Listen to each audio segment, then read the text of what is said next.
السلام علیکم۔ اعوذ باللہ من الشیطان اللعین الرجیم، بسم اللہ الرحمن الرحیم۔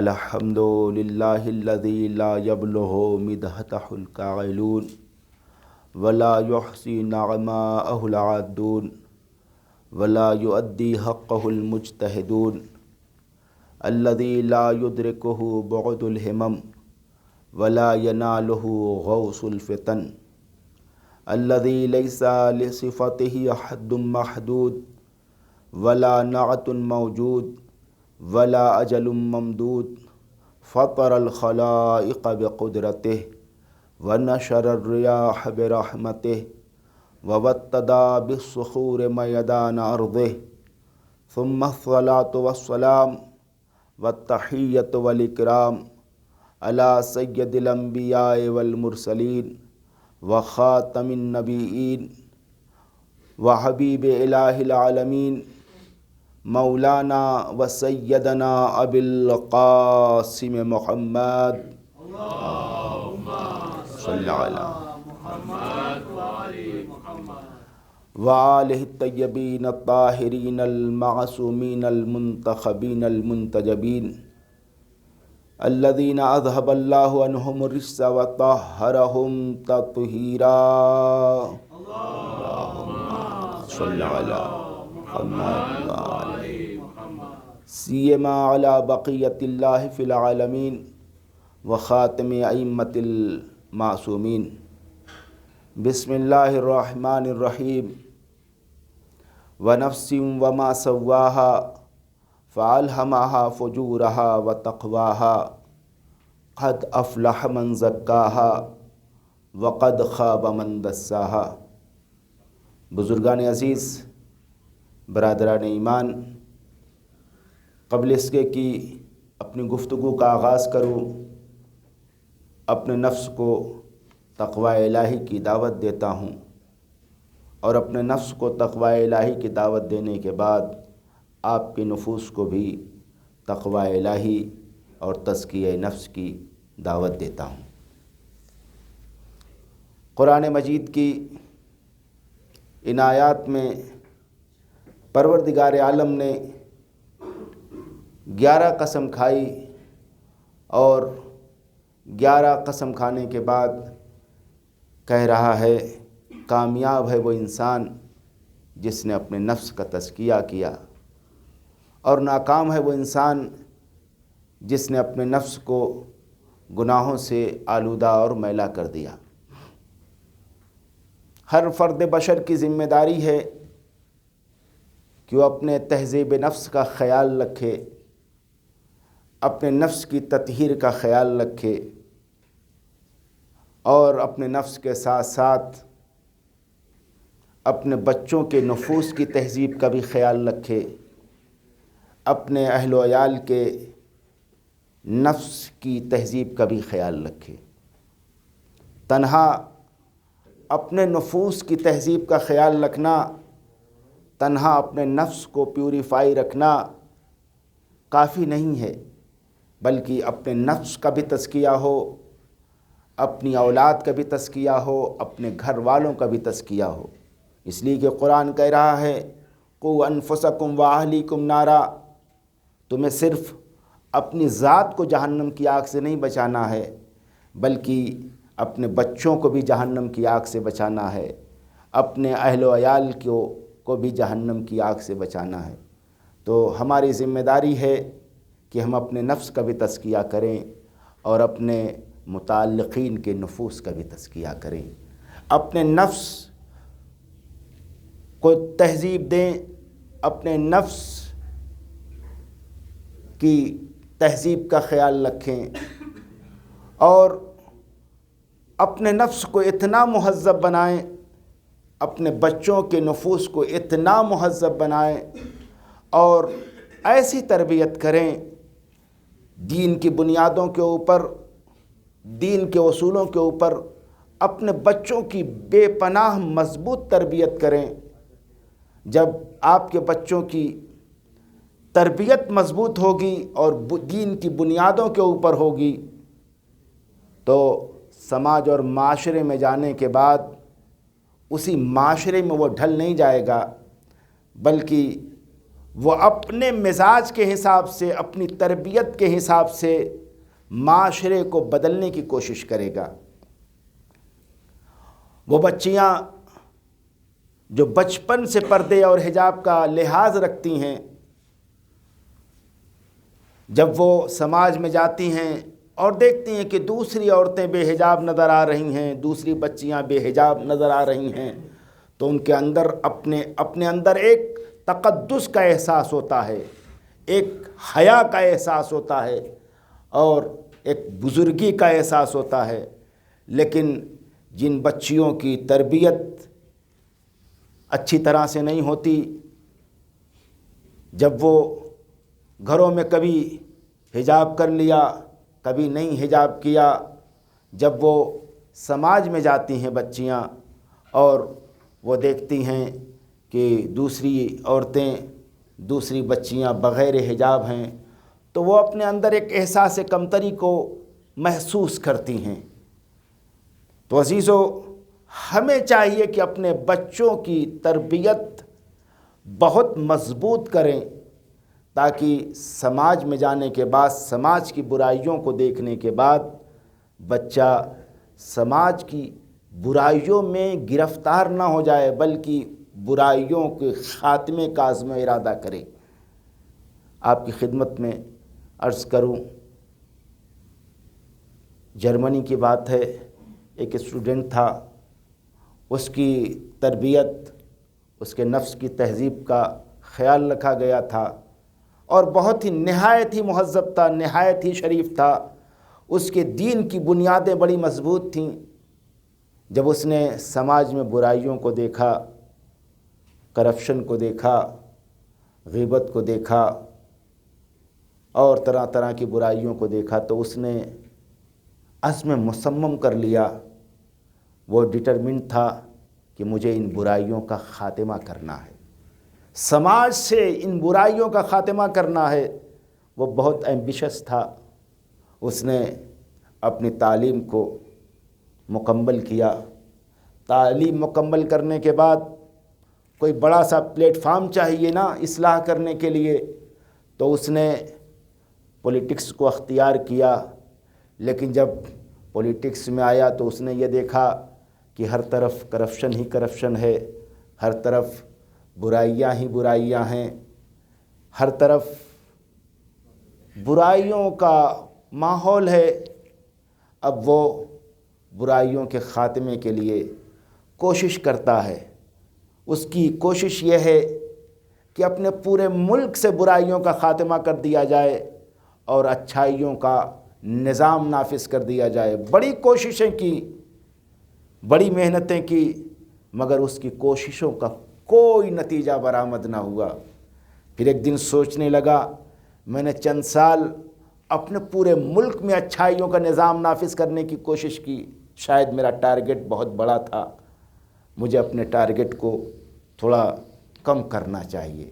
مجھے اب پورے ملک میں اچھائیوں کا نظام نہیں نافذ کرنا ہے، بلکہ اپنے اسٹیٹ میں اچھائیوں کو پروان چڑھانا ہے اور برائیوں کا خاتمہ کرنا ہے۔ کوششیں کرتا رہا، 2-4 سال اس کوشش میں بھی صرف ہو گئے، مگر جب کوئی نتیجہ نہ برآمد ہوا تو کہتا ہے شاید اسٹیٹ بھی بڑا ٹارگٹ ہے، اپنے علاقے کی اصلاح کی کوشش کرنا چاہیے۔ یہاں بھی وقت صرف ہو گیا مگر کوئی فرق نہ آیا، تو اب کہتا ہے مجھے اپنی ذات کی اصلاح پہلے کرنی چاہیے، پہلے مجھے اپنی ذات کو چینج کرنا چاہیے، پہلے اپنے اندر تبدیلی لے آؤں۔ وہ کہتا ہے میں نے اپنے کو چینج کرنا شروع کیا، جیسے جیسے میں چینج ہوتا رہا، میرے بچے چینج ہوتے رہے، میرے قریب کے لوگ چینج ہوتے رہے، اور آہستہ آہستہ میرے محلے کے لوگ بھی چینج ہونے لگے، اور یہاں تک کہ اچھائیوں کا دائرہ بہت دور تک پھیل گیا۔ عزیزو، ہم بھی چاہتے ہیں کہ ہمارے بچے چینج ہو جائیں، ہماری اہلیہ چینج ہو جائیں، ہمارا معاشرہ چینج ہو جائے، ہماری سوسائٹی چینج ہو جائے۔ مگر ہم چینج کیسے کرنا چاہتے ہیں؟ اپنی زبان کے ذریعے چینج کرنا چاہتے ہیں، اپنی نصیحتوں کے ذریعے چینج کرنا چاہتے ہیں، ایڈوائس کے ذریعے چینج کرنا چاہتے ہیں۔ جس کے پاس بیٹھ جائیے، ذرا سا بزرگی آ گئی، کوئی بچہ مل گیا، بس نصیحتوں پہ نصیحتیں کر رہے ہیں۔ ہم چاہتے ہیں کہ ہماری نصیحتوں سے بچے چینج ہو جائیں، ہماری نصیحتوں کی وجہ سے ماحول بدل جائے۔ عزیزو، ایک بات کہتا ہوں، جب آپ کی نصیحتیں خود آپ کو بدل نہ سکی تو آپ کیسے توقع کرتے ہیں کہ آپ کی نصیحتیں دوسروں کو بدل دیں گی؟ پہلے آپ خود اپنے کو بدلیں، پھر انشاءاللہ پورا سماج بدل جائے گا، پورا معاشرہ بدل جائے گا، پوری سوسائٹی بدل جائے گی۔ ہاں عزیزو، تو ہمیں چاہیے، اب دیکھیے یہ ماہ اذا قریب آ گیا ہے، انشاءاللہ کل سے مجلسوں کا آغاز ہو جائے گا۔ یہ ماہ محرم کوئی معمولی مہینہ نہیں ہے، یہ حرمت کے مہینوں میں سے ہے۔ ان عدت الشہور عند اللہ 12 فی کتاب اللہ یوم خلق السماوات والارض۔ اللہ کے کیلنڈر میں 12 مہینے ہیں، اور ان 12 مہینوں میں، اور اللہ کے کیلنڈر میں 12 مہینے ہیں، اور 12 مہینے تخلیق ارض و سما کے دن سے 12 ہیں، اور ان 12 میں اللہ نے 4 مہینوں کو محترم قرار دیا ہے، مقدس قرار دیا ہے، حرام قرار دیا ہے۔ وہ 4 مہینے کون ہیں؟ رجب کا مہینہ ہے، ذی القعدہ کا مہینہ ہے، ذی الحجہ کا مہینہ ہے، اور محرم کا مہینہ ہے۔ یہ 4 مہینے محترم ہیں، یہ 4 مہینے حرام ہیں، یہ 4 مہینے مقدس ہیں۔ فلا تظلموا فیہن انفسکم۔ دیکھو ان 4 مہینوں میں تم کبھی اپنے نفس کے اوپر ظلم نہ کرنا، کبھی گناہ نہ کرنا۔ ہمیں تو یوں ہمیشہ گناہوں سے اجتناب کرنا چاہیے، ہمیشہ برائیوں سے پرہیز کرنا چاہیے، مگر ماہ محرم جس میں ہم عزائے سید الشہداء برپا کرتے ہیں، مظلوموں کی یاد قائم کرتے ہیں، خاص طور سے اس مہینے میں بھی ہمیں ہر طرح کی برائیوں سے اجتناب کرنا چاہیے، ہمیں ہر طرح کی برائیوں سے پرہیز کرنا چاہیے۔ اور عزیزو، تو اگر اور مہینوں میں ہم اپنے کو چینج نہ کر سکے تو یہ ماہ محرم ہمیں بہترین موقع عطا کرتا ہے اپنے سولو کو، پیوریفیکیشن آف سولو کا، تہذیب نفس کا، اللہ سے کنیکٹ ہونے کا، اپنے گناہوں کی مغفرت کا یہ بہترین موقع عطا کرتا ہے۔ یہ ماہ محرم ہمیں ایک اپارچونٹی دیتا ہے، ایک موقع دیتا ہے کہ ہم اس مہینے میں اپنے کو چینج کریں۔ اگر ابھی تک ہم مجلس اعضاء ہوتی رہی اور باہر بیٹھتے رہے، لہٰذا اپنے کو چینج کرنے کی کوشش کریں، آئیں فرش اعضاء پہ خود بیٹھیں، اپنے بچوں کو بھی لے کے آئیں، اپنے احباب کو بھی لے کے آئیں، آپ اپنے ماتحتوں کو بھی لے کے آئیں۔ پہلے آپ آئیں، پھر آپ کی جو ماتحت ہیں انشاءاللہ وہ بھی آ کے فرش اعضاء کے اوپر بیٹھیں گے۔ جب پوری طرح سے ہر آدمی کوآپریٹ کرے گا تب ایک عزا کا ماحول کریٹ ہوگا، پھر عزائے سید الشہداء کا انشاءاللہ ہمیں بھرپور فائدہ نصیب ہوگا، اس نعمت کا ہمیں بھرپور فائدہ نصیب ہوگا۔ عزائے سید الشہداء انسان کو چینج کرنے کے لیے ہے، انسانوں کے ضمیر کو بدلنے کے لیے ہے۔ ایڈورڈ گبن کہتا ہے، جو شخص بھی واقعہ کربلا کو پڑھتا ہے، حادثہ کربلا کو پڑھتا ہے، اس کا دل نرم ہو جاتا ہے۔ عزائے سید الشہداء ہمارے دلوں کو نرم کر دیتی ہے۔ عزیزو، جب ہمارے دل نرم ہو جائیں تو یہی، جب زمین نرم ہوتی ہے تو یہی بہترین کاشتکاری کا موقع ہوتا ہے۔ جب عزائے سید الشہداء ہمارے دلوں کو نرم کر دے تب ہم اس میں تزکیے کا بیج لگائیں، تربیت کا بیج لگائیں، ایمان کا بیج لگائیں، انشاءاللہ ہر بیج ایک تناور درخت بن جائے گا۔ بسم اللہ الرحمن الرحیم، والعصر ان الانسان لفی خسر إلا الذين آمنوا وعملوا الصالحات وتواصوا بالحق وتواصوا بالصبر.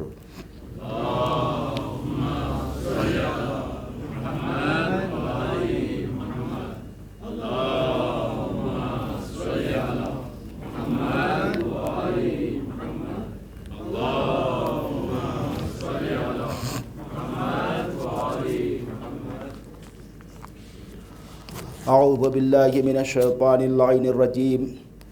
بسم الله الرحمن الرحيم. الحمد لله رب العالمين والصلاة والسلام على سيد الأنبياء والمرسلين وخاتم النبيين مولانا أبي القاسم محمد. اللهم صل على محمد وآلہ الطیبین الطاہرین المعصومین المنتخبین المنتجبین ولعنۃ اللہ علی اعدائہم اجمعین. اما بعد. بسم اللہ الرحمن الرحیم. تعاونوا علی البر والتقوی ولا تعاونوا علی الاثم والعدوان. صلوات پڑھیں محمد وآل محمد.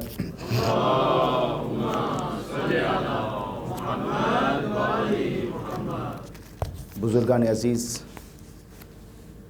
برادران ایمان، سورہ مائدہ کی دوسری آیت کے چند کلمات گفتگو کے لیے منتخب کیے گئے، جس میں ارشاد احدیت ہو رہا ہے تعاونوا علی البر والتقوی، ایک دوسرے کی نیکیوں میں اور تقوی میں مدد کرو.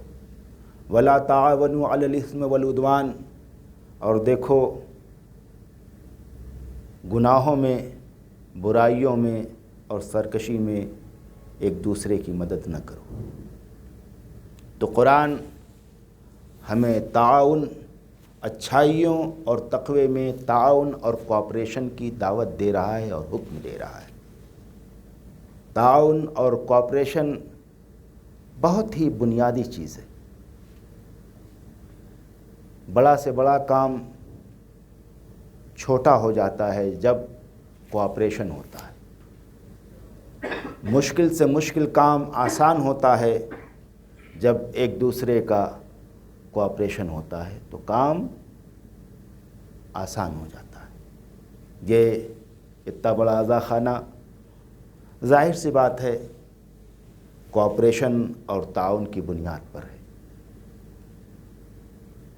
لیکن اگر کوآپریشن نہ ہو، تعاون نہ ہو، تو چھوٹا سا کام امپاسبل ہو جاتا ہے. ایک مثال دوں،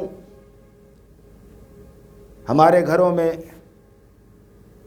اگر ہماری مائیں گھر کی صفائی کا پورا خیال رکھیں کہ گھر صاف رہنا چاہیے، فرش صاف رہنا چاہیے، بستر صاف رہے، وہ بے پناہ کوشش کریں، مگر جو گھر میں آنے جانے والے ہیں ان کو ذرا بھی احساس نہ ہو کہ صفائی بھی کوئی چیز ہے، تو آپ بتائیے کیا یہ کام آسان ہو سکتا ہے؟ کبھی صفائی ہو سکتی ہے؟ کبھی صفائی نہیں ہو سکتی. صفائی کب ہوگی؟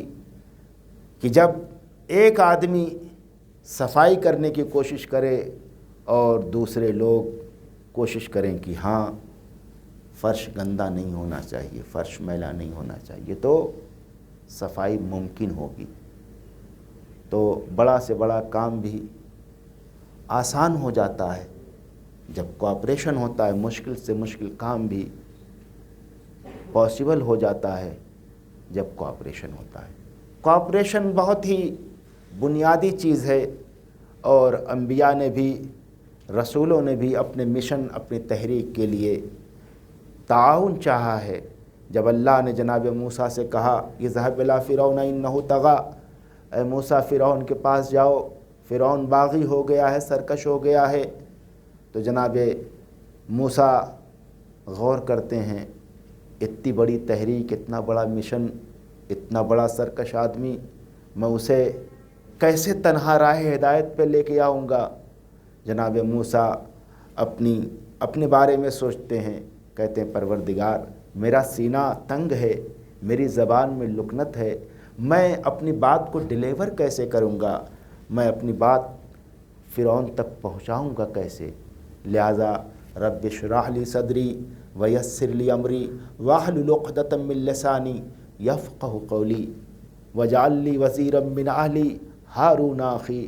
اے پروردگار میرا سینہ تنگ ہے، میرے سینے کو کشادہ کر دے، میری زبان کی گرہوں کو کھول دے اور اس امر کو میرے لیے آسان بنا دے، میرا ایک وزیر بنا دے جو میرے بھائی ہارون کو بنا دے جو میرے اہل سے ہو۔ اللہ نے کہا اے موسیٰ اتنے بڑی تحریک کے اوپر جا رہے ہو تو جتنی تمہاری درخواستیں تھیں ہم نے تمہاری درخواستوں کو قبول کیا۔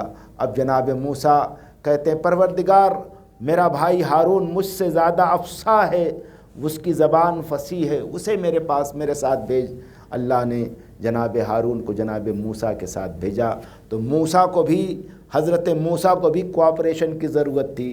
ایک کوآپریشن کے نتیجہ کیا ہوا کہ وہ حکومت جو برسوں سے قائم تھی اس حکومت کا خاتمہ ہو گیا۔ جب جناب موسیٰ جناب عیسیٰ نے بنی اسرائیل میں کفر کی ریشہ دوانیاں دیکھی تو جناب عیسیٰ اپنے حواریوں سے کہتے من انصاری اللہ، کون ہے جو اللہ کی راہ میں میری مدد کرے؟ قال الحواریون نحن انصار اللہ، اے نبی خدا ہم آپ کی نصرت کے لیے تیار ہیں۔ عزیزو تو کوآپریشن بہت اسینشل ہے، بہت بنیادی چیز ہے اپنے ٹارگٹ کو اچیو کرنے کے لیے، اپنے مشن کو حاصل کرنے کے لیے۔ اگر کوآپریشن نہیں ہے تو آپ اپنے ٹارگٹ اپنے مشن کو اچیو کر ہی نہیں سکتے۔ ایک بات آپ کی خدمت میں عرض کروں، اگر ہم چاہتے ہیں کہ ہم تنہا اچھے بن کے ہماری سوسائٹی اچھی ہو جائے، ہمارا گھر اچھا ہو جائے، ہمارا ماحول حیات اچھا ہو جائے، تو یاد رکھیے گا آپ کے تنہا نیک ہونے سے آپ کا گھر نیک نہیں ہو جائے گا، آپ کی سوسائٹی نیک نہیں ہو جائے گی، بلکہ آپ اس وقت نیک ہو پائیے گا جب آپ کا ماحول حیات بھی نیک ہوگا۔ آپ کا ماحول حیات بھی اچھا ہوگا جبھی آپ اچھے رہیے گا، لیکن اگر ماحول حیات انوائرمنٹ اچھا نہیں ہے تو آپ اچھا بننے کی کوشش تو کر سکتے ہیں مگر اچھا ہونا بہت مشکل کام ہے۔ آپ سوئٹزرلینڈ کی بات ہے، ایک کسان تھا، اس کو فارمرز کا بیسٹ ایوارڈ ملا، حکومت نے دیا بیسٹ ایوارڈ آف فارمر۔ اب وہ بیان کرتا ہے کہ مجھے حکومت نے بیسٹ ایوارڈ دیا فارمر کا، میں نے ایجوکیشن حاصل کی ہے اور ایگریکلچر کے اوپر پی ایچ ڈی کیا ہے، میں کھیت میں بیج بوتا تھا اور اپنے کھیت کے لیے بیسٹ سے بیسٹ سیڈ لے کے آتا تھا اور بوتا تھا، مگر جب فصل کاٹنے کی باری آتی تھی تو جیسے میرے کھیت کے اطراف میں لوگوں کی کھیتی ہوتی تھی ویسی میرا بھی کھیت ہوتا تھا، حالانکہ میرا بیج بہترین بیج ہوتا تھا، ان کا بیج معمولی بیج ہوتا تھا، مگر ہماری فصل میں اور ان کی فصل میں کوئی ڈیفرنس نہیں ہوتا تھا۔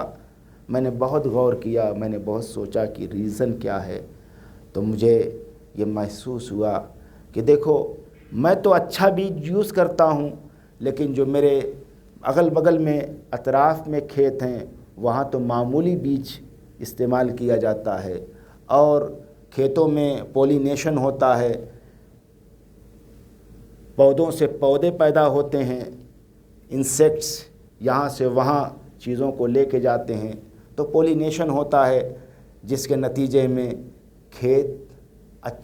فصل اچھی ہوتی ہے۔ تو میں نے محسوس کیا کہ چونکہ میں اچھا بیج یوز کرتا ہوں لیکن جو باقی دوسرے کسان ہیں وہ معمولی بیج یوز کرتے ہیں، اب وہاں کے حشرات الارض، وہاں کے انسیکٹس میرے کھیت میں آتے ہیں تو وہاں کی جو کمیاں ہوتی ہیں وہ میرے کھیت میں کمیاں چھوڑ کے جاتے ہیں، لہٰذا جو مجھے جیسی فصل ملنا چاہیے ویسی فصل مجھے نہیں ملتی ہے۔ اب اس نے کیا کیا، اس نے اپنے آس پاس جتنے کھیت تھے، قریب میں جتنے کھیت تھے، سارے کسانوں کو جو بیج اپنے کھیت میں یوز کیا وہی بیج اور دوسرے کسانوں کو بھی دیا۔ اب جب دوسرے کسانوں کو دیا تو جیسی فصل ان کی تھی اس سے بہتر اس کی فصل تھی۔ تو عزیزو دیکھیے، اگر آپ تنہا نیک ہونا چاہتے ہیں تو آپ تنہا نیک نہیں ہو سکتے۔ اگر چاہتے ہیں کہ آپ کے گھر کا ماحول بہت نیک ہو جائے اور اطراف اگر برائیاں ہیں تو آپ سمجھ لیجئے گا کہ ہو سکتا ہے آپ کو واہمہ ہو کہ میں نیک ہوں۔ اگر اطراف میں ماحول حیات اچھا نہیں ہے تو کوئی گارنٹی نہیں ہے کہ آپ کب تک نیک رہیے گا۔ تو اگر نیک بننا چاہتے ہیں تو لوگوں کو نیک بنائیں۔ اگر چاہتے ہیں کہ آپ کے گھر کا ماحول اچھا ہو تو اپنے ماحول حیات کو بھی اچھا بنائیں، اپنے انوائرمنٹ کو بھی اچھا بنائیں۔ عزیزو، اگر تعاونوا علی البر والتقوی، نیکیوں میں کوآپریشن کرو، اس لیے کہ جب کوآپریشن ہوگا تو تم بھی اچھے ہوگے اور دوسرے افراد بھی اچھے ہوں گے۔ یہ ماہ اذا ہے، ہمیں چاہیے کہ کوآپریٹ کریں دوسرے کو، اور کوآپریٹ کریں اس طرح سے کہ جن کے پاس گاڑیاں ہیں اور جن کے پاس گاڑیاں نہیں ہیں ان کو انفارم کریں کہ بھائی 10 دن 12 دن ہم تمہیں عزا خانے لے کے چلیں گے، ہم تمہیں عزا خانے سے اپنے گھر لے کے آئیں گے۔ ایسا کریں تو یقیناً، اور جب آئیں آپ عزا خانے میں اپنے ساتھ چند لوگوں کو لے کے آئے، خود آ کے عزا خانے میں بیٹھیں۔ کیا مجال ہے کہ جب آپ عزا خانے میں آپ کے ساتھ آ کے بیٹھیں تو کیا مجال ہے کہ جو آپ کے ساتھ آئے ہیں وہ باہر بیٹھیں؟ یہ ناممکن ہے۔ آپ آ کے بیٹھیں گے تو انشاءاللہ آپ کے ساتھ آنے والے بھی آپ کے ساتھ بیٹھیں گے۔ اور اس عزائے سید الشہداء ایک مشن ہے، ایک تحریک ہے، اس میں ایک دوسرے کا تعاون کریں، کوآپریٹ کریں اور بہترین ماحول بنائیں۔ جب بہترین ماحول ہوگا تو انشاءاللہ اس ماحول کا اثر آپ کے ذہن کے اوپر بھی ہوگا، آپ کی فکر کے اوپر بھی ہوگا، آپ کے اوپر بھی ہوگا، آپ کے بچوں کے اوپر بھی ہوگا، آپ کے سوسائٹی کے اوپر بھی ہوگا۔ وآخر دعوانا ان الحمد للہ رب العالمین۔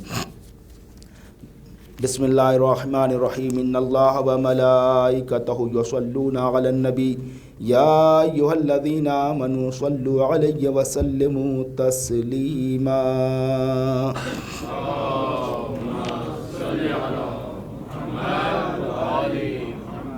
اللہم صل علی سید المرسلین وشفیع المذنبین نبینا محمد صلی اللہ علیہ وآلہ۔ اللہم صل علی محمد وآل محمد وعلی امام المسلمین وقائد الغر المحجلین امیر المؤمنین علی ابن ابی طالب صلوات اللہ علیہ وآلہ۔ اللہم صل علی محمد وآل محمد وعلى سيدة نساء العالمين وبضعة خاتم النبيين سيدتنا فاطمة بنت رسول الله صلوات الله عليها۔ اللهم صل على محمد وآل محمد وعلى الحسن المجتبى والحسين الشهيد بكربلاء وعلي بن الحسين ومحمد بن علي۔ اللهم صل على محمد وآل محمد وجعفر بن محمد وموسى بن جعفر وعلي بن موسى ومحمد بن علي وعلي بن محمد والحسن بن علي عليهم السلام۔ اللهم صل على مولانا صاحب الزمان۔ اللهم صل على محمد وآل محمد ماحی آثار البدع والطغیان حادمی ابنیت الشرک والنفاق حاسد فروع البغی والشقاق صلوات اللہ وسلامہ علیہ وعلی آبائہ الکرام متصلت اللیالی والایام۔ اللہم عجل فرجا وساحل مخرجا وکحل ناظرنا بنظرت منا الیہ وجعلنا من المستشہدین بین یدیہ۔